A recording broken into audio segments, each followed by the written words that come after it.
going on, everybody? Thanks for joining me on the Stokastic YouTube channel. I am Jason Rouslin, the host of this short-form video. Find me on Twitter at DFSGolfer23 as we jump into the top 5 sleepers for this week's John Deere Classic. Now, I know the strength of field is the weakest we have all year, but there are still plenty of golfers that gamers just don't want to roster this week with less than 5% ownership or lower.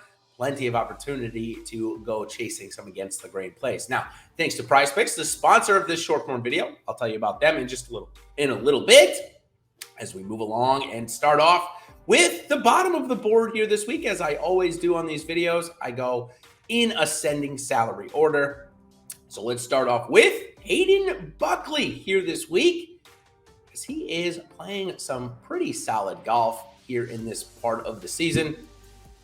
Now, for Buckley, he's a form golfer, and if you've listened to me for years, you hear me talk about this quite a bit, where golfers will go through periods where they don't miss any cut. They play good, consistent golf each and every week for a couple of weeks, and then they'll disappear for months. Well, Buckley is exactly that. He started his PGA Tour rookie season off very well, had back-to-back top 10s at the beginning of the season, had a couple of other good made cuts, then disappeared for 3 months, it felt like.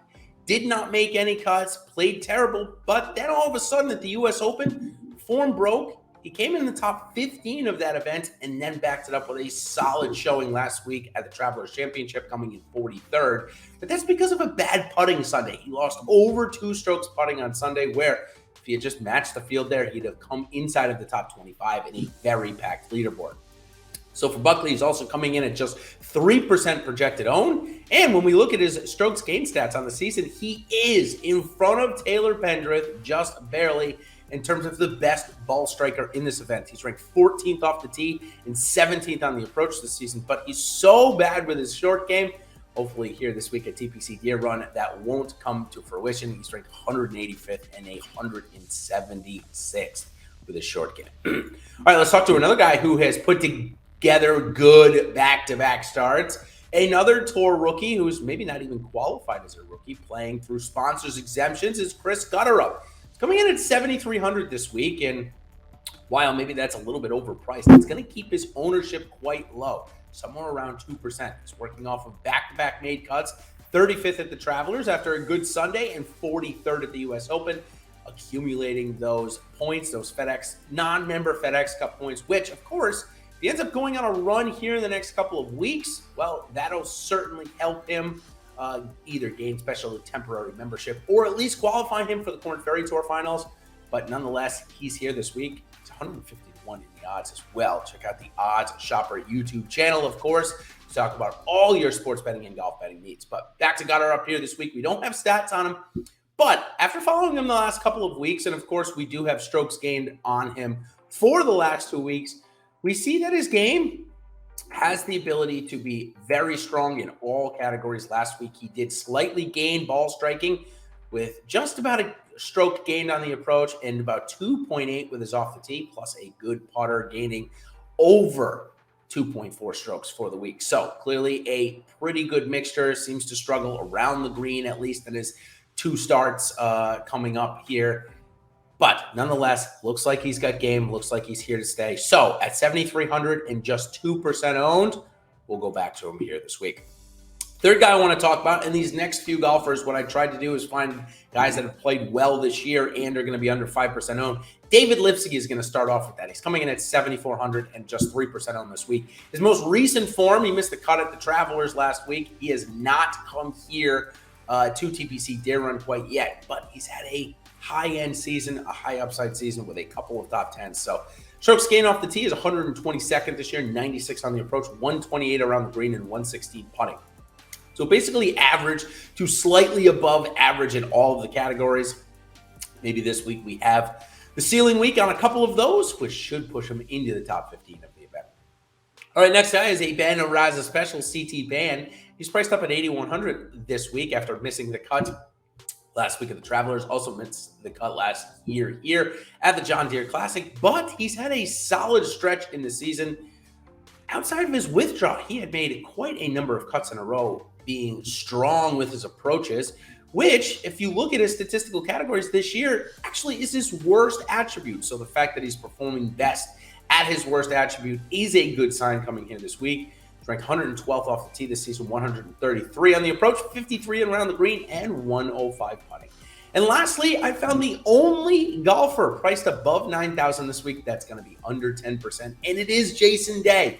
Now, the sticker shock here of $10,000 on DraftKings is quite high, I'm not going to lie.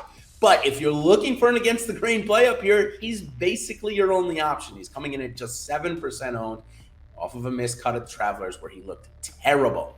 Now, we look at his strokes gained rank this season, see how he's getting it done. 119 off the tee, 148 on the approach, 36 around the green, and 60 putting. Certainly is stats we like to see from this guy who used to be one of the best putters on the PGA Tour. Probably still is when he gets it rolling, but nonetheless, we've seen his ball striking deteriorate in the last few years, given his injuries and aging. We always knew that Jason Day had more injury problems than most other golfers, so good to see him back, though. Now, good to see him back at $10,000. Well, again, certainly a sticker shock, but an opportunity to get him low owned nonetheless. So, all right, that's going to do it for my top 5 sleepers. Again, it's Buckley, Gotterup, Lipsky, Pan, and Day for this week's John Deere Classic. Now, I'll take a second or two to tell you about our sponsor of this short form video, Prize Picks.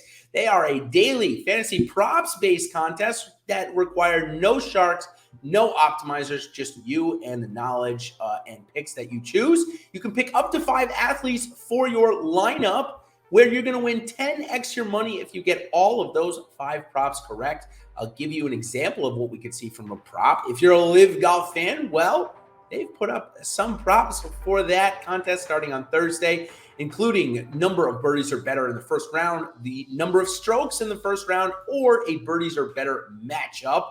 So, for example, I have Matthew Wolf's line set at 3.5 projected birdies or better. I've clicked that along with Maverick McNeely. I'm looking for a bounce back week this year at the John Deere Classic.